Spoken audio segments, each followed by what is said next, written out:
Hello everyone, कैसे हैं आप सभी। Hope you are healthy and happy. तो चलिए शुरू करते हैं नेक्स्ट लेसन 14 एमपीसी E011। दो टर्म हैं या हम कहें लेसन का नाम पैरानॉइड एंड डिल्यूजनल डिसऑर्डर है। First term paranoid and second term delusional disorder. There are only two main term in this chapter in this class. So let's start with paranoia. लेकिन आपको ध्यान रखना है, हमने अभी अभी कहा कि we are going to discuss paranoid and delusional disorder. That means हम पैरानॉइड पर्सनैलिटी डिसऑर्डर को डिस्कस नहीं कर रहे हैं, सिर्फ एक मेंटल कंडीशन को जिसको पैरानोया कहा जाता है उसको डिस्कस कर रहे हैं। तो पीपीडी को डिस्कस नहीं कर रहे हैं, ठीक है। अपकमिंग वीडियोस में इसको भी डिस्कस करेंगे, लेकिन इनके बीच में बहुत ऐसा आपको डिफरेंस मिलेगा कि आप कंफ्यूज हो जाएंगे कि एक्चुअल में डिफरेंस क्या है। तो चलिए समझते हैं, थियरी को पढ़ते हैं और पता लगाते हैं डिफरेंस क्या है और कॉन्सेप्ट क्या है। So paranoia is a mental condition characterized by irrational distress suspicions of other. एक बच्चा है जिसको हम मान लेते हैं आरव है, और इसको लगता है कि इसके फ्रेंड्स क्या कर रहे हैं, they are planning to harm Aarav. इसके जो फ्रेंड्स हैं उनके बीच में कॉन्स्पिरेसी, एक षड्यंत्र, एक योजना, एक प्लान चल रहा है कि आरव को कैसे चोट पहुंचाई जाए। और ये एक्चुअल में नहीं है, ये एक्चुअल में नहीं है, आरव को लगता है। आरव के क्या हैं भाई, बिलीव्स हैं। ये उसके फ्रेंड्स ऐसी प्लान कर रहे हैं कि उसको चोट पहुंचानी है, दैट्स इट। सो हम ये कहेंगे कि आरव क्या उन पर भरोसा कर पाएगा, बिल्कुल नहीं कर पाएगा। सो दैट वो इरेशनल डिस्ट्रेस, और यहाँ पर इरेशनल डिस्ट्रेस क्यों, इरेशनल वर्ड क्यों यूज किया गया, क्योंकि ये रैशनल डिसीजन नहीं है कि वो उनको हार्म पहुंचाने वाले हैं। इसीलिए जो यहाँ पर डिस्ट्रेस शो किया जा रहा है वो इरेशनल है, विदाउट एविडेंस है।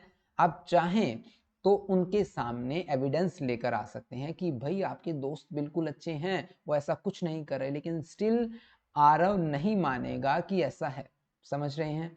सस्पिशंस ऑफ अदर्स, आरव को दूसरों पर बार बार डाउट होगा, और छोटा मोटा डाउट नहीं, बहुत भयंकर वाला डाउट कि वो भाई उन पर यकीन नहीं कर सकता, ठीक है। So it involve persistent believe that that others are trying to harm, deceive और एक्सप्लॉइट। अब आरव को लग रहा है कि उसके फ्रेंड्स उसको हरास करेंगे किसी ना किसी तरीके से, वो हम बता नहीं सकते, लेकिन उनको लगता है कि आरव को कि उसके दोस्त उसको चोट पहुंचाएंगे, धोखा देंगे, उसकी हरासमेंट होगी। तो ये सब बिलीव्स, ये बिलीव्स। लेकिन यहाँ पर आपको एक चीज और समझनी है भाई, ये बिलीव के साथ साथ आप ये कह सकते हैं कि स्टेट ऑफ माइंड, जिसे हम फियर कहते हैं, आरव को डर है कि कहीं उसके दोस्त ऐसा ना कर दें, ऐसा हम कह सकते हैं। तो ये बात ध्यान रखना, ये बिलीव टर्म आपको कंफ्यूज करेगी। तो आप पैरानोइड पर्सनैलिटी में या हम पैरानोइड में फियर टर्म का भी यूज करेंगे। फियर, आरव है fear that others are trying to harm, deceive him और एक्सप्लॉइट। अंडरस्टैंड, आप ऐसा कह सकते हैं, बिल्कुल। होपफुली आपको समझ में आया होगा। Paranoia that means irrational distress show करना, सस्पिशन, दूसरों पर डाउट करना, ठीक है। अब डेफिनेशन की तरफ चलते हैं भाई। एक ऐसी कंडीशन जहां पर परसिस्टेंट डिल्यूजन, अब ये डिल्यूजन टर्म आपको डिल्यूजनल डिसऑर्डर में भी नजर आएगी। Delusion that means false believe, गलत विचारधारा, गलत अवधारणाएं जो कि में भी सही हो, ये नहीं कहते कि वो सही हो ही नहीं सकती, चांसेस है, लेकिन अभी currently there is no evidence कि वो ट्रू हो, ठीक है। और यहाँ पर एक जो मेन टर्म है विदाउट हेलोसिनेशन, भाई बिना हेलोसिनेशन के। हेलोसिनेशन क्या कहता है कि अब्सेंस ऑफ स्टिमुली, अगर एक पर्सन रिसीव कर रहा है इंफॉर्मेशन उसके एनवायरनमेंट से तो उसको हेलोसिनेशन है। अगर उसको कुछ ऐसी आवाज़ें सुनाई दे रही हैं जो है ही नहीं साइड में, भाई कोई आवाज़ आ ही नहीं रही, तो उसको हम कहेंगे हेलोसिनेशन है। In the absence of stimuli, if a person receiving information from their environment, तो हम कहेंगे वहां पर जो सिम्टम्स है वो हेलोसिनेशन की है, कि वो बिना स्टिमुली के रिसीव कर रहे हैं। तो यहाँ पर पैरानोय में हेलोसिनेशन नहीं होता, और जो डिल्यूजन होता है ऑफनली internal, internal that means and not influenced by external factors. और एक्सटर्नल फैक्टर्स से अफेक्ट होने का क्या मतलब हुआ, तो ये क्या मामला है भाई। इसको समझने के लिए आपको ये समझना होगा, जो पैरानोइड पर्सनैलिटी वाला पर्सन है ना, उसको लगता है यहाँ पर आरव के बिलीव्स हैं भाई, ठीक है। अब ये बिलीव्स कहाँ से आए, इंटरनल है, हम ये बोल सकते हैं, ठीक है। अब एक्सटर्नल फैक्टर्स कौन से होते हैं। अब आरव के फ्रेंड ने क्या किया भाई, आरव के फ्रेंड्स वहां पर क्या लेकर आते हैं, कुछ एविडेंस लेकर आते हैं, एविडेंस, और कहते हैं कि आरव को देखो भाई, evidence shown by Aarav friend to him कि भाई हमने ऐसा कुछ नहीं कहा, लेकिन स्टिल आरव ये कहता है नहीं तुमने किया है, नहीं तुमने किया, इसीलिए हमने यहाँ पर कौन सी टर्म यूज की, इरेशनल डिस्ट्रस्ट, कि रैशनली डिसीजन नहीं होगा वहां पर। ठीक है, अब जो हमारे पास पैरानोया वर्ड है ये ग्रीक लैंग्वेज से मैडनेस जिसका मीनिंग है वहां से लिया गया है, और हिस्ट्री में इसमें मैडनेस को कैसे डिफाइन किया जाता था, delusion were the main feature, या हम कहीं पैरानोया एक ऐसी कंडीशन है जहां पर डिल्यूजन मेन फीचर कंसीडर किया जाता था। ठीक है, इतना आपको समझ में आया। चलिए कैरेक्टरिस्टिक्स को पढ़ते हैं पैरानोया के। उनमें से पहला characteristics we have already discussed, mistrust and suspicion. So mistrust को एक बार फिर से करते हैं भाई। मिसट्रस्ट और सस्पिशन कहता है कि वो person hyper vigilant, high mode of alertness, that means high mode of alertness, इतना अलर्ट, इतना अवेयर उसके एनवायरनमेंट में कि हर जगह ही और she will always try to find the कौन सी चीज है जो मुझे चोट पहुंचा सकती है, कौन से वो लोग हैं जो मुझे चोट पहुंचा सकते हैं। सो अपने एनवायरनमेंट में हमेशा थ्रेट को रिसीव करना, परसीव करना, mistrust and suspicion to other. Hyper sensitivity, more vulnerable about any stimuli जो उसके एनवायरनमेंट में प्रेजेंट है। देखिए फ्रेंड्स यहाँ पर क्या कर रहे हैं, कोई मजाक कर रहे हैं, कोई अच्छी सी बात उन्होंने बोल दिया, थोड़ी बहुत जो बुरी लग जाती है दोस्तों में जो अक्सर होती है, उन चीजों पर भी, वहां पर भी Aarav gets easily annoyed by their friends talk, है ना, उनकी बातों से इजीली परेशान हो जाना, और इवनली वो हॉस्टाइल और मैनिपुलेटिव बिहेवियर, एक्शन शो करना। ठीक है, एग्रेसिव बिहेवियर शो करना। नेक्स्ट पॉइंट है हमारा हॉस्टिलिटी एंड एग्रेशन, मतलब ऐसी कंडीशंस में, अब देखो किसी को लग रहा है कि उसको कोई चोट पहुंचाने वाला है, आपको लग रहा है, आरव को लग रहा है कि उसको चोट पहुंचाने वाला है, तो डेफिनेटली हम ट्राई करेंगे अपने आप को बचाने की, definitely we will try to save ourselves, है ना, हम खुद को बचाने की कोशिश करें, और उस कोशिश में हम क्या कर सकते हैं, दूसरों पर हमला भी कर सकते हैं, अपने डिफेंस में हम कुछ भी कर सकते हैं। तो आरव क्या करेगा, वही करेगा भी, उसी बिहेवियर को अग्रेसिव और हॉस्टाइल बिहेवियर बता दिया गया है। जब जब उनको बुरा लगेगा प्रॉब्लम क्रिएट हो जाएगी। सोशल आइसोलेशन, अब ये देखिए अगर बार बार हम किसी पर डाउट कर रहे हैं तो कितनी बार आपके दोस्त आपसे सॉरी कहेंगे, आपकी गलती पर नहीं कहेंगे ना, तो सोशल आइसोलेशन होने के चांसेस बढ़ जाते हैं। They may struggle to form close relationship and often live in schizoid isolation. And what the meaning of schizoid isolation, upcoming videos में हम डिस्कस करने वाले हैं सिजोइड पर्सनैलिटी डिसऑर्डर, एसपीडी। यहाँ पर आपको सोशल डिटैचमेंट और इमोशनल विड्रॉन देखने को मिलेगा एक इंडिविजुअल में, उसको सिजोइड आइसोलेशन बोल दीजिए। हम ये कह सकते हैं कि सोसाइटी से अलग होना, आइसोलेट हो जाना। ठीक है, pathology jealousy, pathological jealousy, relationship में क्या होगा भाई, रिलेशनशिप में उनके एक्सट्रीम लेवल की जेलसी होगी, वो अपने पार्टनर को कंट्रोल करने की कोशिश करेंगे बार बार। Lack of emotional connection, they have difficulty forming meaningful emotional bond with others. how it is possible कि आप दूसरों पर डाउट कर रहे हैं और वो आप पर भरोसा किए जा रहे हैं, नहीं हो सकता ना। सो इमोशनल कनेक्शन भी वहां पर कम होंगे। तो ये हमारे सिम्टम्स थे, mistrust, suspicion, hyper sensitivity, social isolation, hostility and aggression, pathological jealousy and lack of emotional connection. ठीक है, सिम्टम्स को पढ़ते हैं, चलो सिम्टम्स पढ़ते हैं। अब सिम्टम्स में मोस्टली आपको कैरेक्टरिस्टिक्स नजर आएंगे। अब जैसे आप उन्हें आइडेंटिफाई किया वैसे तो आप बता पाएंगे। परसिस्टेंट डिल्यूजन, लगातार होने वाले false believe that others are plotting against them और ट्राइंग टू हार्म देम, दूसरे उनके बारे में कुछ प्लानिंग कर रहे हैं उनको चोट पहुंचाने वाली, ठीक है, कोशिश कर रहे हैं। Suspicion, that means unfounded doubts, बिना मतलब का आप उन पर डाउट कर रहे हैं। About the loyalty of friends, family और एसोसिएट्स, किसी के ऊपर भी आप किए जा रहे हैं आपकी फैमिली में। Self referential thinking, self referential thinking क्या कहता है कि ऑलवेज टॉकिंग अबाउट देम, अपने बारे में, सॉरी अपने बारे में नहीं, believing that others are always talking about them, कि उनको लगता है, ये मान लेना कि दूसरे हमेशा उसके बारे में ही बात कर रहे हैं। आरव को यहां पर लग रहा है कि उसके दोस्त, उसके जो फ्रेंड्स है, उसके नाइबर्स है, हमेशा उनके बारे में ही बात चलती रहती है उनके बीच में। सेल्फ रेफरेंस, खुद को ही रेफर करना, ऐसी थिंकिंग अपनी थिंकिंग में। ठीक है, थॉट ब्रॉडकास्टिंग, ऐसा सोचना। Feeling that others can read their mind, उनको ऐसा लगता है कि दूसरे उनके माइंड को पढ़ सकते हैं। क्या ऐसा पॉसिबल है? नहीं है। Magical thinking, believing their thoughts can influence other, ऐसा मान लेना कि दूसरे क्या कर रहे हैं, दूसरों को वो इजीली प्रभावित कर सकते हैं, इजीली इन्फ्लुएंस कर सकते हैं। Believing their thoughts can influence other. Next, ideas of references. Ideas of references क्या कहता है कि interpreting random events as having special meaning for them, छोटी सी बात को लेकर, फॉर एग्जांपल आज मैंने क्लास देखी, भाई वो क्लास मेरे लिए ही बनाई गई थी, ठीक है। पैरानोया पर्सनैलिटी डिसऑर्डर मेरे लिए ही था। सामने से बाइक गुजर जाती है एक, वो मेरे लिए गई है बाइक, तुम्हें पता है, मुझे उनको हाथ देना था, ऐसी बात है। हाथ देना का मतलब है I just want to take lift from him, that bike rider. तो आप यहाँ ऐसे बोलते हैं भाई हाथ दे दो उसको, ठीक है। हाथ देने का मतलब और कुछ नहीं होता। और उसके बाद हमारे पास आता है reluctant to the confide in others, अपने बिहेवियर में रेजिस्टेंस शो करना वेन एवर आरव, मान लीजिए आप उनको एग्जाम्पल से समझते हैं कि हाँ आरव और उनके फ्रेंड्स हैं, और यहाँ पर उनके फ्रेंड्स क्या कर रहे हैं, आरव बड़ा हेजिटेट हो रहा है अपनी बातों को इनको बताने में, क्यों, कहीं इसकी पर्सनल इंफॉर्मेशन का मिसयूज ना कर ले, ऐसा पॉसिबल है। चलो एक आध सिलसिले में हम मान लेते, एक आध मामले में हम ऐसा कंसिडर कर सकते हैं, लेकिन क्या आपके अच्छे दोस्त जो लॉयल हैं क्या वो ऐसा करेंगे, शायद नहीं। सो रेलुकेंट टू कॉन्फाइड इन अदर्स, अपनी इंफॉर्मेशन को बचाने, मतलब ऐसा उन्हें लगता है कि वो मेरी इंफॉर्मेशन, पर्सनल इंफॉर्मेशन का यूज कर लेंगे कहीं पर, ठीक है। So these are the symptoms and after that we are going to discuss kinds of paranoia. और पैरानोया के सेम से काइंड आपको डिल्यूजनल डिसऑर्डर में मिलेंगे, क्योंकि डिल्यूजन तो होता ही फॉल्स बिलीव है, और हमने पैरानोया को भी फॉल्स बिलीव की डेफिनेशन से पढ़ा। लेकिन अगर आप इसको थोड़ा सा अलग करना चाहें तो हम यहाँ कहेंगे ये फियर है, डर है कुछ गलत ना हो जाने का, ठीक है, हम ऐसा कह सकते हैं। सो पहला पैरानोया कहता है persecutory Paranoia.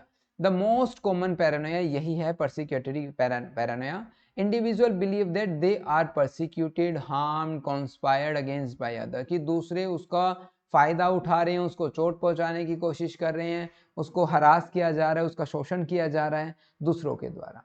And it can lead to aggressive or violent behavior definitely if Arav or you are feel that कि भाई some people are trying to harm him or her, तो वो डेफिनेटली वहां पर एग्रेसिव और violent behaviour show कर सकता है, बिल्कुल कर सकता है। सो परसिक्यूटरी पैरानोया में उनको लगता है कि दूसरे उनके बारे में षड्यंत्र, योजना, प्लान बना रहे हैं कि वो उनको कैसे चोट पहुंचाए। Religious paranoia, religious paranoia that mean delusion of religious nature. Delusion को आप यह समझिए कि false believe, false believe individual में they are a messenger of God. अब उन लोगों को लगता है कि वो भगवान के दूत हैं और उनके पास कोई धार्मिक मिशन है, डिवाइन मिशन, दिव्य, जो देवताओं ने या ईश्वर ने, जो भगवान ने उनको भेजा है वो उनके दूत है और उनको अपना काम उनके हाथों करवाना है। ये रिलीजियस पैरानोया में आता है। रिफॉर्मेटरी पैरानोया किसे कहते हैं, individual see themselves as a great reformers, reformer that means क्रांतिकारी, जो समाज को बदल दे, सोसाइटी को बदल दे।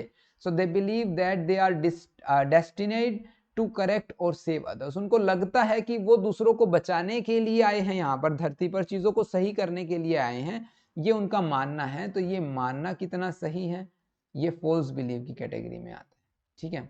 Erotic paranoia, erotic paranoia delusion of the romantic और सेक्सुअल नेचर, इंडिविजुअल में believe someone of higher status is in love with him.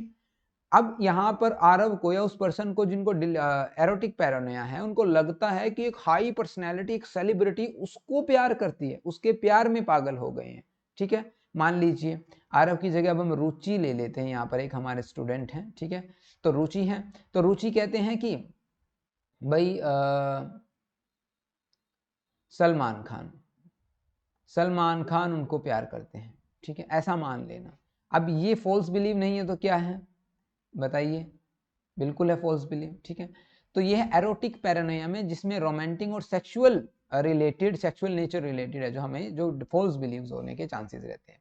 लिटिजियस Paranoia, लिटिजियस कहता है कि individual frequently file lawsuits और take legal actions against other. That means कि उस person को, उन लोगों को ये लगता है जो लिटिजियस पैरानोया कैटेगरी में आते हैं कि दूसरे उनको चोट पहुंचाने की कोशिश कर रहे हैं, एंड दे कैन टेक क्या बोलते हैं उसको, लीगल एक्शंस। आप उन पर लीगल एक्शंस ले सकते हैं, कानूनी कार्रवाई कर सकते हैं, या हम कहें कि आप उनको कोर्ट में लेकर जा सकते हैं। तो लिटिजियस पैरानोया।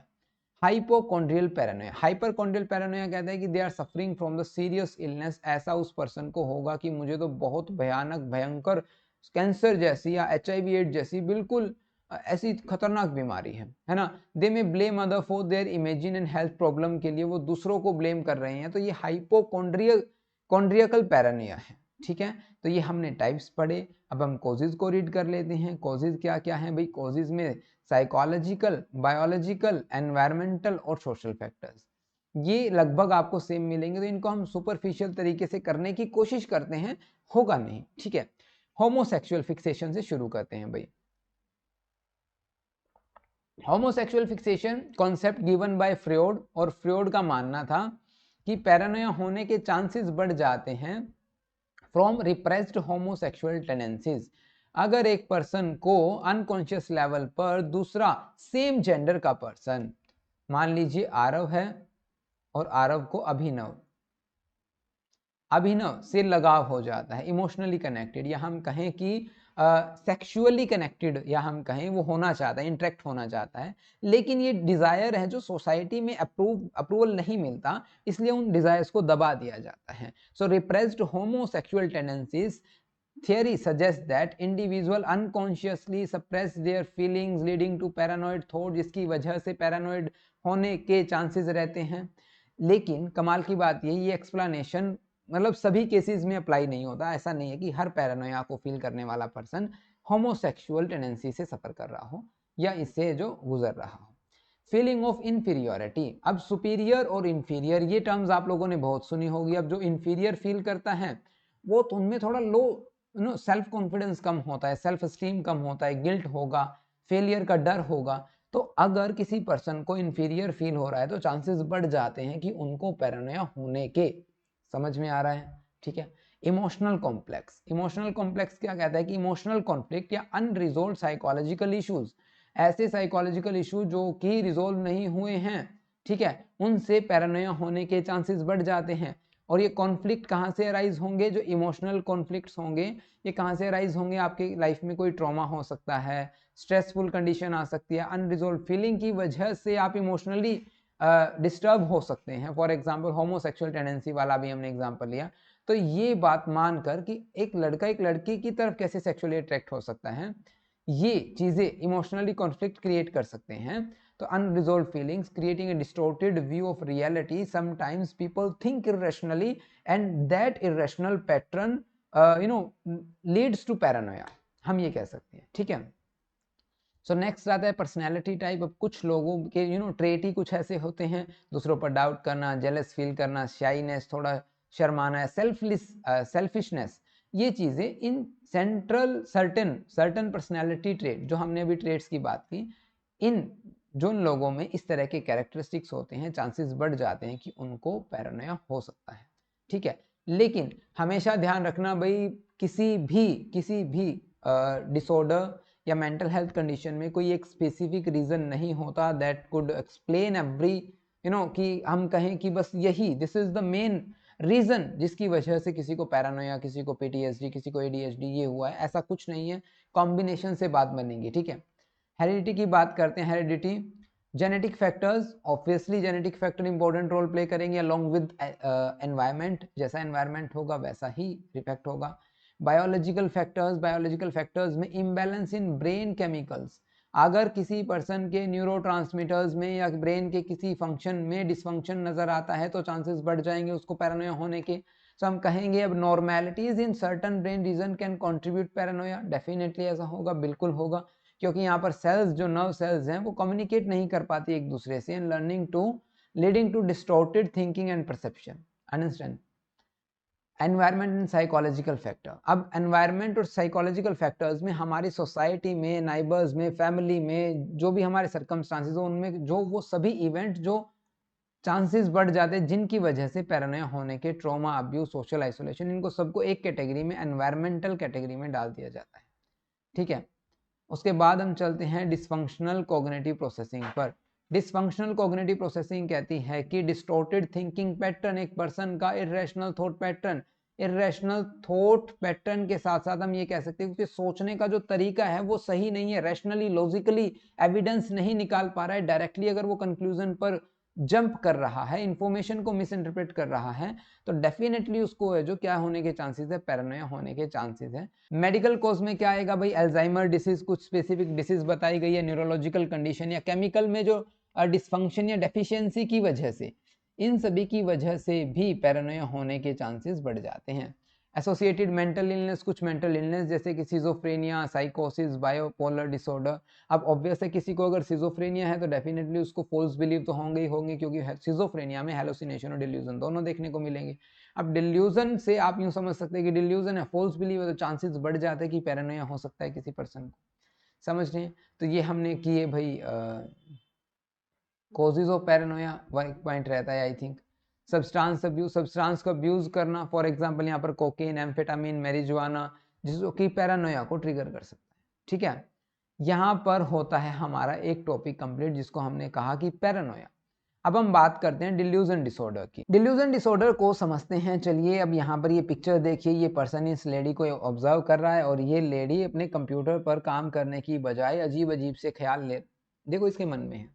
ये सेम पर्सन, मान लीजिए ये आरव है और ये रुचि है।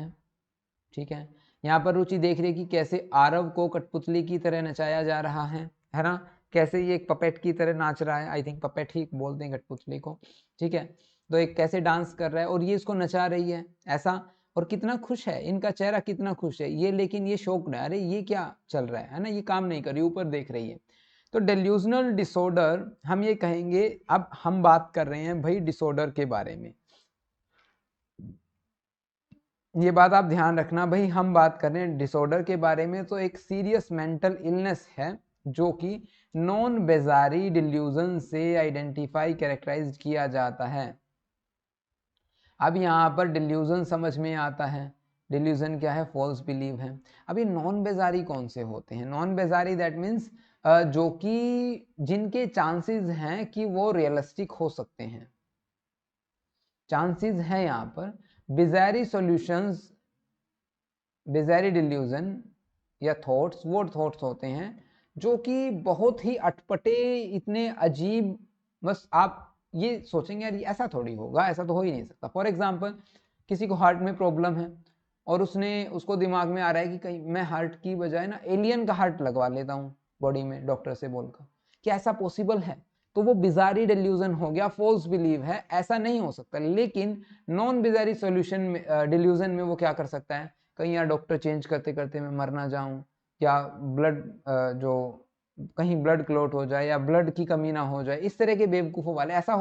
ऐसा नहीं है कि नहीं हो सकता, बिल्कुल हो सकता है। अगर उसकी सर्जरी हो रही है तो ऐसा भी हो सकता है कि उसको खून की कमी हो जाए, है ना। अब डॉक्टर्स को लग रहा है कि खून यहाँ से चलता जा रहा है, चलता जा रहा है, चलता है, तो डेफिनेटली वहाँ पर तो बिल्कुल प्रॉपर क्या होती है, सर्विसेज होती हैं। लेकिन एक पर्सन के माइंड में इस तरह के थॉट आ सकते हैं कि मैं बचूंगा या नहीं बचूंगा, अगर बचने के बाद कुछ कमी रह जाती है, कुछ अंदर रह गया तो। ये सभी फॉल्स बिलीव्स हैं जो आपकी मेंटल हेल्थ को अफेक्ट करती हैं। ठीक है, और ये रियलिटी और लॉजिकल रीजनिंग से अफेक्ट नहीं होती, ये मैं आपको बार बार बता रहा हूँ। रियलिटी और लॉजिकल रीजनिंग से अफेक्ट होने का मतलब ये है कि ये चेंज होने का नाम नहीं लेती। या अगर किसी को, आरव को डिल्यूजनल डिसऑर्डर है या रुचि को डिल्यूजनल डिसऑर्डर है, तो आप देखेंगे कि उनके सामने आपने क्या रखा है, प्रूफ रख दिए, लेकिन still Aarav and Ruchi are not ready to consider those evidence. समझ रहे हैं? तो कैरेक्टरिस्टिक्स को पढ़ते हैं। कैरेक्टरिस्टिक्स क्या कहते हैं? पहला ही कैरेक्टरिस्टिक्स है non bizarre delusion, that means theoretically happen in real life, there are chances, there may be probability. कि देखिए एग्जांपल है यहाँ पर, आरव को लग रहा है कि दो person, they are two person who are following him, जो उनको फॉलो कर रहे हैं। ठीक है, अब मुझे बताएं क्या ये सच है या झूठ है? भाई अगर वो सोच रहा है, देयर आर चांसेस दैट कि सेंटेंस सही हो, है ना, उसको फॉलो किया जा रहा है, उसको जहर देने का प्लान बनाया जा रहा हो, लेकिन ऐसा नहीं है कि आप हर बार सोच रहे हैं, हर बार सोच रहे हो, हर बार वैसा ही हो रहा है। तो इसीलिए इसको नॉन बेजारी कहा जाता है कि they are not as extreme और impossible as those seen in other psychotic disorder. दूसरे साइकोटिक डिसऑर्डर्स में इस तरह के डिल्यूजन या फॉल्स बिलीव एक हायर लेवल पर होते हैं कि आप उनको क्या कहें, हम इम्पॉसिबल, जैसे हमने एलियन वाला एग्जांपल लिया। लेकिन अगर आप एक्सीडेंट वाला एग्जांपल ले, या आप कहें कि यार मैं बाइक चला रहा हूँ, बाइक चलाते चलाते सामने वाला पहिया अगर ऊपर हो जाए तो टायर, अगर मैं बाइक चला रहा हूँ, मैंने सामने वाले जो टायर की ब्रेक लगाई और वो सामने वाला टायर है जो स्लिप कर गया, मैं गिर गया, बैठे बैठे आप सोच रहे हैं, बेवकूफ़ वाली हरकत हो रही है। ठीक है, हम ये कह सकते हैं। Normal functioning characteristics, individual with delusional disorder often remain maintain social and occupational functioning except in areas related to their delusion. अब ऐसा भी कुछ केसेस या स्टडीज में देखा गया है कि जिनको डिल्यूजन डिसऑर्डर है, उनकी डेली लाइफ, ऑक्यूपेशनल लाइफ बिल्कुल अच्छे तरीके से काम कर रही है, लेकिन कुछ एरियाज को जहां पर डिल्यूजन नजर आता है, तो नॉर्मल फंक्शनिंग भी इसका एक कैरेक्टरिस्टिक्स है। एब्सेंस ऑफ द हेलोसिनेशन की बात कर लेते हैं। एब्सेंस, हेलोसिनेशन नहीं होता सिजोफ्रेनिया में, hallucinations are rare, absent in the delusional disorder. Lack of insight की बात करते हैं। इंडिफ insight, that means a person is not knowing himself, वो अपने आप को नहीं जान पा रहा है। लैक अवेयरनेस, अपने खुद के बिलीव्स के बारे में वो अवेयर नहीं है, और उन बिलीव्स के बारे में जो बिलीव्स इरेशनल है, वो अपने इरेशनल बिलीव्स को एट्रीब्यूट कर सकता है एक्सटर्नल फैक्टर्स पर, या हम ये कहने का मतलब ये हुआ कि वो अपनी प्रॉब्लम्स को, अपनी खुद की प्रॉब्लम्स को दूसरों पर उसको ब्लेम कर सकता है, दूसरों पर उन चीजों को थोप सकता है कि नहीं ये चीजें तुम्हारी वजह से हुई है, तुम ऐसा करना चाहते थे। Rather than recognizing their delusion, खुद के डिल्यूजन्स को आइडेंटिफाई करने की बजाय दूसरों को ब्लेम करना, ये लैक ऑफ इंसाइट, कि अपने ही बिलीव्स के बारे में अवेयरनेस न हो पाना। ठीक है। Emotional distress, emotional distress obviously वो हो सकता है कि वो लोग बिल्कुल नॉर्मल रहें, लेकिन इमोशनली डिस्टर्बेंस वहां नजर आ सकती है, इमोशनली डिस्टर्ब वो लोग हो सकते हैं, for example fear, anger, depression, ये चांसेस बढ़ जाते हैं डिल्यूजन की वजह से। ऑब्वियस है, अगर आपको लग रहा है कि बाहर जाने से कहीं मैं गिर ना जाऊं, कुछ लोग मुझ पर हमला ना कर दे, है ना, अगर आपको ऐसा लग रहा है तो पहली बात तो आप बाहर नहीं जाएंगे, तो इस कंडीशन में आपको फियर से सामना करना होगा। और अगर कोई लोग कोइंसिडेंटली वो आपके सामने आ जाते हैं, तो आपको लग रहा है कि आप खतरा महसूस कर रहे हैं, तो आपको गुस्सा आ सकता है, आप अग्रेसिव बिहेवियर, हॉस्टाइल बिहेवियर आप शो कर सकते हैं उनको, तो बड़ा, समझ रहे हैं, तो इमोशनली डिस्टर्बेंस आपको वहां पर नजर आ सकती है। Secrecy and defensiveness, secrecy and defensiveness कहती है कि they may hide their delusions from others, दूसरों से अपने फॉल्स बिलीव को छुपाना। बिकम डिफेंसिव और hostile if their believes are challenged, अगर सामने वाले ने उन्हीं बिलीव्स को चैलेंज कर दिया, वो आपसे अपोजिट सोच रहा है ना, तो हो सकता है आप उसको आप उनके रिस्पॉन्स में अग्रेसिव बिहेवियर शो कर सकते हैं, हॉस्टाइल बिहेवियर शो कर सकते हैं। तो नेक्स्ट आता है टाइप ऑफ डिल्यूजनल डिसऑर्डर्स, कौन कौन से टाइप्स हैं डिल्यूजन डिसऑर्डर्स के, तो उनको हम डिस्कस करते हैं। पहला हम पैरानॉइड में भी डिस्कस किया, परसिक्यूटरी डिल्यूजन की बात करते हैं। The believe that one is being harass, spied on, plotted against, लोग, दूसरे लोग उनके बारे में कुछ कॉन्स्पिरेसी, कुछ षड्यंत्र, कुछ योजना कर रहे हैं ताकि आपको चोट पहुंचाई जाए, आपको हैरास किया जाए, आप पर नजर रखी जाए। ये बहुत मोस्ट कॉमन है जो लोगों को लगता है ना।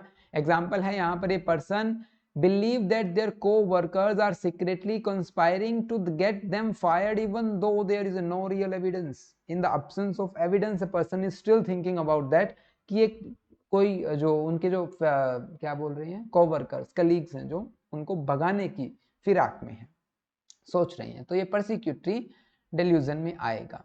अब इस पिक्चर को ध्यान से देखिए और आपको थोड़ा सा मजा आएगा देखकर कि ये एक आईना है, आईना दैट मीन्स मिरर, एंड ये कैट इसको अपने आप को मिरर में नजर आ रहा है और इसको लग रहा है कि यार अपन तो भगवान है, अपन तो अपुनिच भगवान है, ऐसा डायलॉग है मूवी में, है ना।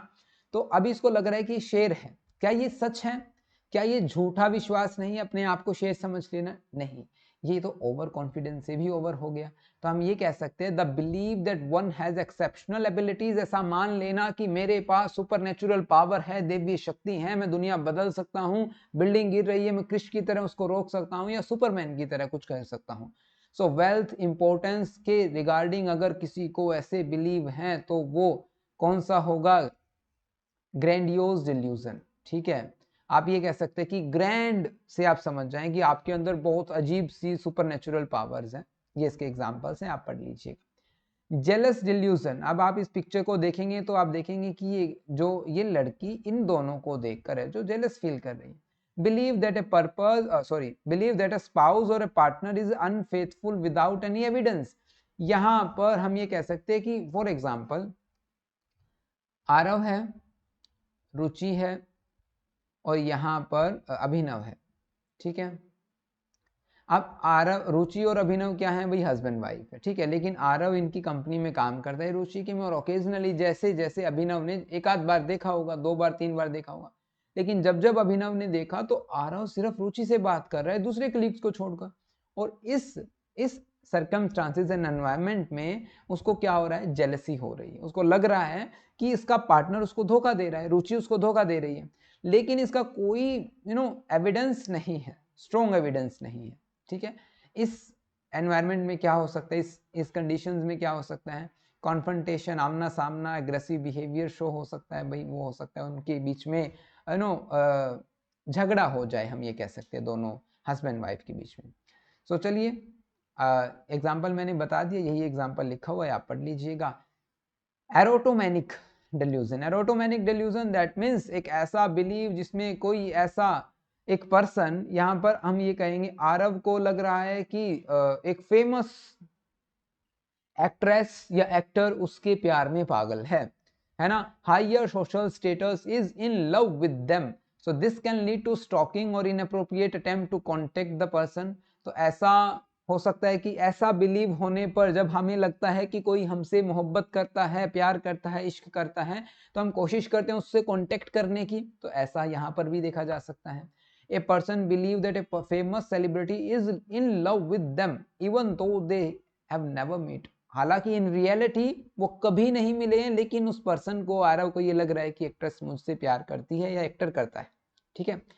सोमैटिक डिल्यूजन किसे कहते हैं, सोमैटिक डिल्यूजन, सोमैटिक डिल्यूजनल हमने सोमैटिक डिसऑर्डर, सोमैटोफॉर्म डिसऑर्डर में डिस्कस किया था।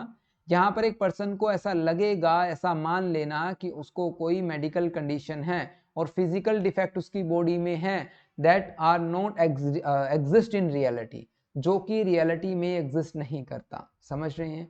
बार बार ऐसे थॉट आने, तो वह मेडिकल कंडीशंस आपकी बॉडी में आपको ऐसा लगेगा उस पर्सन को कि उसको कोई प्रॉब्लम है, ठीक है। मिक्स्ड डिल्यूजन, अब कॉम्बिनेशन ऑफ मोर देन और 2 और मोर टाइप ऑफ डिल्यूजन का एक साथ होना वो मिक्स्ड डिल्यूजन कहलाएगा।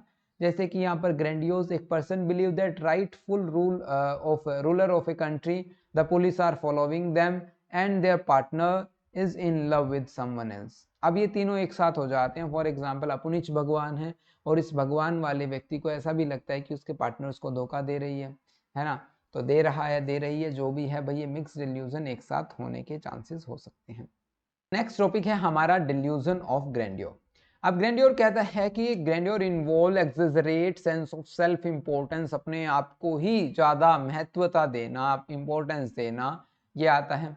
इंडिविजुअल में believe that they are a celebrity, किसी को ऐसा लग सकता है कि भाई हम तो न जाने कौन से सेलिब्रिटी हैं, हम तो कितने फेमस हैं, हिस्टोरिकल फिगर है, हमने न जाने क्या अचीव कर दिया, हमारे पास पता नहीं क्या है, ऐसा मान लेना, ठीक है, ऐसे sentences. So these delusion are often accompanied by persecutory delusion, उनके साथ होते हैं, where the individual believe others are envious or trying to undermine their greatness, उनको लगता है कि दूसरे उनको नीचा दिखाने में या कहीं अंडर एस्टिमेट कर रहे हैं, हम ऐसा कह सकते हैं, बिल्कुल कह सकते हैं। Treatment is challenging because individual often denying their condition in resist therapy. अब ट्रीटमेंट बड़ा चैलेंजिंग होगा, क्यों होगा, क्योंकि अब देखिए आप किसी को कहते हैं कि यार तुमने ऐसा कुछ खास किया नहीं है, या तुम्हारे पास ऐसी कुछ शक्तियां नहीं है, कुछ सुपर नेचुरल पावर्स नहीं है, तुम सेलिब्रिटी नहीं हो, लेकिन उस व्यक्ति को लग रहा है भाई मैं हूं, देन कैसे आप उसको ये विश्वास दिलाएंगे, है ना, नहीं दिला सकते। एक चैलेंजिंग टास्क है उसको विश्वास दिलाना कि वो कैसा है कैसा नहीं है। तो इसीलिए आपका जो थेरेपीज हैं वो नहीं लेगा और प्रॉब्लम क्रिएट होगी। सो नेक्स्ट टॉपिक है हमारा मोटिवेटेड और डिफेंसिव डिल्यूजन। डिफेंसिव डिल्यूजन को समझने का बेस्ट तरीका है डिफेंस मैकेनिज्म, जो कि हमने सिगमंड फ्रॉइड जब हमने डिस्कस किया था तब हमने पढ़ा था, इड, ईगो और सुपर ईगो, ठीक है। अब इड, ईगो, सुपर ईगो के बीच में जब कॉन्फ्लिक्ट्स होते हैं तब हमें क्या होता है, एंजाइटी होती है भाई। और इस एंजाइटी से छुटकारा पाने के लिए जो मैकेनिज्म हम यूज करते हैं उसको डिफेंस मैकेनिज्म कहते हैं।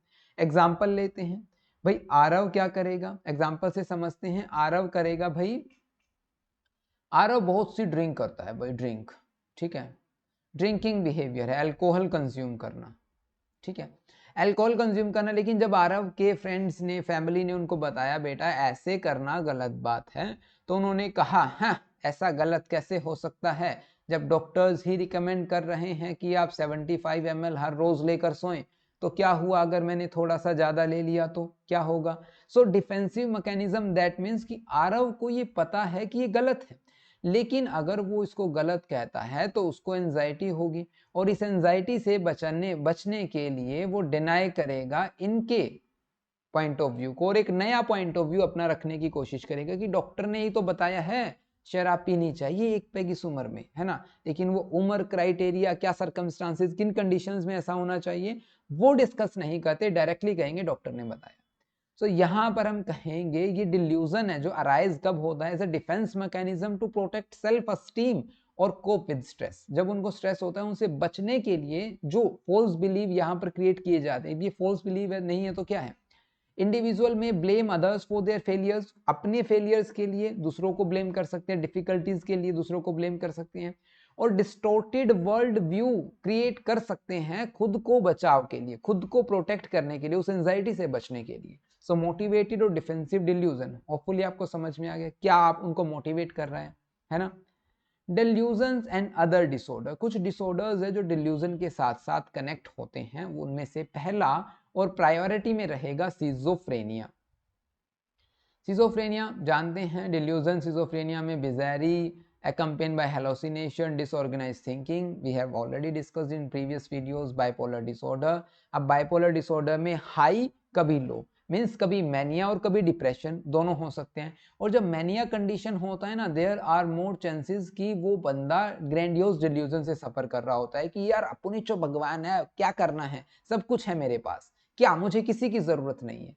तो ये क्या है, बायपोलर डिसऑर्डर में जो पॉजिटिव वाला एरिया है, ये पॉजिटिव वाला एकदम से हैप्पीनेस, इतनी intense level of happiness that person can't control that happiness, है ना, और एकदम से सैडनेस, मेजर डिप्रेसिव डिसऑर्डर। अब बायपोलर का पार्ट है, इससे यहां भी हम डिस्कस कर सकते हैं, ठीक है।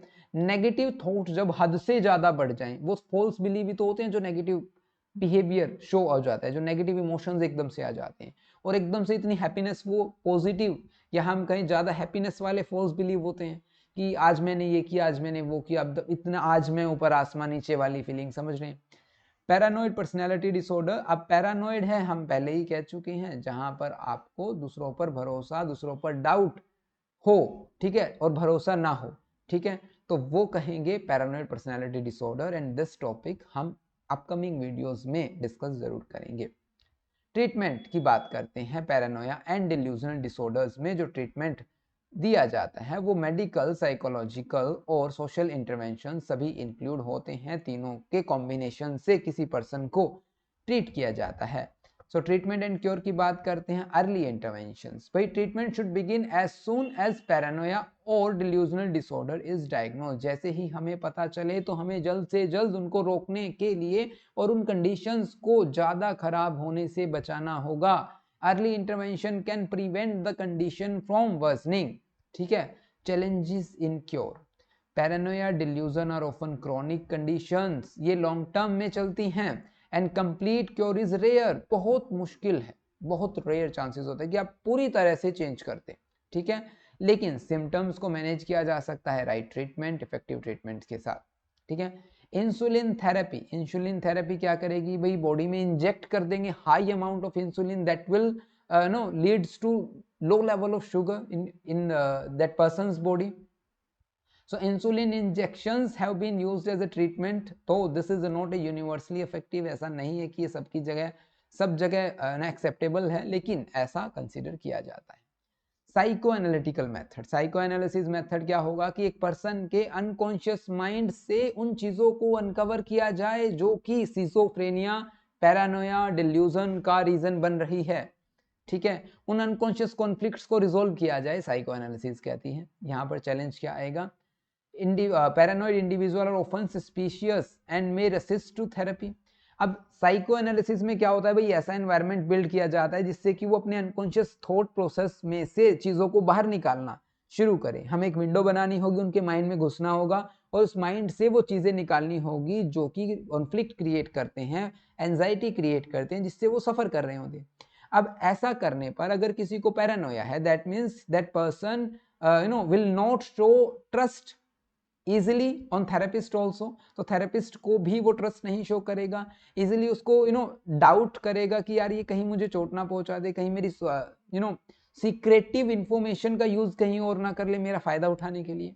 अगर उसको ऐसा लगेगा तो वो कैसे कैसे किसी को किसी को ट्रीट करेगा, है ना? ऐसा होगा, बिल्कुल होगा भाई। तो वो अपनी बातें नहीं सामने रखेगा, और अगर वो बातें नहीं रखेगा then we can't reveal unconscious conflicts कौन से हैं, हम उनको रिवील नहीं कर पाएंगे। तो चैलेंजेस भी हैं और बेनिफिट भी हैं। सीबीटी की बात, अब यहां पर आप देखेंगे कि सबसे जो प्रॉब्लमेटिक है ना वो भाई ट्रस्ट है और डाउट है। अगर आपको किसी पे डाउट हो रहा है, ट्रस्ट नहीं है, देन कैसे आप उसकी बातों से एग्री होंगे? और साइकोलॉजी में हम जो काउंसलर थेरेपिस्ट होते हैं वो बातें ही तो करते हैं, पहले रेपो बिल्ड ही तो करते हैं। सो कॉग्निटिव बिहेवियरल थेरेपी में आप उनके इरेशनल थॉट पैटर्न को आइडेंटिफाई करेंगे और फिर उनको चेंज करने की कोशिश करेंगे, ठीक है? अब यहाँ पर जो मेन पॉइंट है, मेन गोल क्या होगा कि उनके जो इरेशनल बिलीव है, अतार्किक जो हैं, जिनके पीछे लॉजिक नहीं है, उन थॉट प्रोसेस को हम आइडेंटिफाई करने की कोशिश करेंगे और उनको बताएंगे कि आप ऐसा क्यों सोच रही हैं, इसके तो ये भी अल्टरनेटिव्स हैं। लेकिन प्रॉब्लम तो वही है ना, ये माने तब ना, है ना? Teach individual to interpret social cues more accurately, develop healthier coping mechanism. अब ये सब ना तब काम करेंगे कि आप उनको सोशल क्यूज बता रहे हैं या कोपिंग मैकेनिज्म सिखा रहे हैं कि अगर आपको ऐसा एनवायरनमेंट मिले तो आप कैसे कोप अप करेंगे, वहां से कैसे बाहर निकलेंगे, ठीक है? लेकिन प्रॉब्लम तो क्या है, ट्रस्ट इशू है। अगर ट्रस्ट ही नहीं होगा तो कैसे वो बॉन्ड बनेगा, कैसे रेपो बिल्ड होगा, कैसे वो पर्सन अपनी बातों को बाहर रखेगा ना? ड्रग थेरेपी ये थोड़ा सा इजी रहता है, हर कंडीशन में लगभग ड्रग्स है जो इजी रहते हैं। Antipsychotic medicine, atypical antipsychotic, effectiveness, placebo effects यहाँ पर हो सकता है, ठीक है? तो ड्रग थेरेपी आप लोग पढ़िएगा, क्योंकि ये जो डायरेक्ट सीधा सा मतलब ये है कि आप मेडिसिन सामने वाले को दे रहे हैं और बिहेवियर पर कंट्रोल, उनके सिम्टम्स पर कंट्रोल करने की कोशिश कर रहे हैं। Combining pharmacotherapy with cognitive therapy, integrated approach है जहां पर हम मेडिकेशन का यूज करेंगे और कॉग्निटिव थेरेपी का यूज करेंगे। अब यहाँ पर बेनिफिट भी हो सकता है भाई। बेनिफिट क्या है? Medication reduce symptom like delusion के सिम्टम्स को कम करेगी, और फिर जब डिल्यूजन के सिम्टम्स को कम करेंगे तो हम क्या करेंगे, उनके इरेशनल थॉट पैटर्न को चेंज करने की कोशिश करेंगे, तब हम एनवायरनमेंट अच्छा बना सकते हैं, है ना? तो वहां से आपको better outcomes you will get, ठीक है? Better results you will get. और हम कह सकते हैं कि टोटली जो कंडीशन है उस पर्सन की वो रिकवर होने के चांसेस हैं, वो कंडीशन सुधर जाएगी, ठीक हो जाएगी। साइकोथेरेपी में इंडिविजुअल साइकोथेरेपी, ठीक है? यहाँ पर हम रिकॉग्नाइज करेंगे correct distorted thinking pattern, CBT इसका एक एग्जांपल है। फैमिली थेरेपी हम कर सकते हैं, सोशल स्किल ट्रेनिंग उनको प्रोवाइड करवा सकते हैं कि कैसे सोशल सेटिंग्स में आपको इंटरेक्ट करना है, किन किन चीज़ों का आपको ख्याल रखना होगा। फैमिली थेरेपी में हम उनकी फैमिली को, अपने उनके जो एनवायरनमेंट को हम एजुकेट कर सकते हैं, ठीक है? तो ये सभी थेरेपीज जो हेल्प करते हैं एक पर्सन को रिकवर होने में। सो प्रोग्नोसिस की बात कर लेते हैं। प्रोग्नोसिस में क्रॉनिक नेचर, अब पैरानोया और delusional disorder life long chances हैं, ये ज़्यादातर रेयर केसेस में बिल्कुल कंप्लीट जो ट्रीटमेंट होता है या जो रीएमिशन के जो चांसेस नहीं होते वो बहुत रेयर चांसेस में होते हैं। लेकिन अगर सिजोफ्रेनिया जैसे केसेस हैं, अगर साथ में कोई और मेंटल इलनेस है, तो चांसेस बढ़ जाते हैं कि ये लाइफ लॉन्ग ही चलेगा, ट्रीटमेंट बड़ा मुश्किल है। वेरिएबल आउटकम्स की बात करते हैं तो some individual experience symptom remission with treatment. अब कुछ लोगों को तो ऐसा लगता है कि भाई हाँ हमें आराम हुआ है, हम ठीक हो रहे हैं, लेकिन कुछ के साथ सिम्टम्स बढ़ सकते हैं टाइम टू टाइम। मतलब vaccine वेनिंग, that mean symptoms may be increase और मे बी डिक्रीज, वहां पर आपको ज़्यादा भी हो सकता है और कम भी नजर आ सकते हैं। सब्सटेंस इंड्यूस पैरानोया कहता है कि एक पर्सन में पैरानोया का मेन रीजन ड्रग यूज करना है, तो ड्रग का स्किप करने से, ड्रग को स्किप करने से, छोड़ने से तो चांसेस रिकवरी के बढ़ जाते हैं। न्यूरोलॉजिकल कंडीशन कहती है कि paranoia link to the neurological disease like Alzheimer और पार्किंसन से अगर एक पर्सन सफर कर रहा है, अगर वो ट्रीटमेंट के साथ पैरानोया के सिम्टम कम हो रहे हैं तो उनमें भी चेंजेस नजर आएंगे, ठीक है? अब ट्रीटमेंट पर उनमें अगर सुधार हो रहा है तो डेफिनेटली हो सकता है अपोजिट भी हो जाए, हो सकता है चीज़ें बिगड़ जाए, है ना। तो ये भी पॉसिबल है।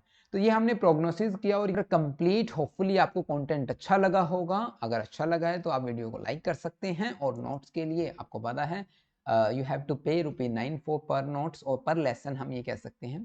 तो चलिए मिलते हैं नेक्स्ट वीडियो में, तब तक के लिए नमस्कार। Thanks for watching this video. Have a nice day.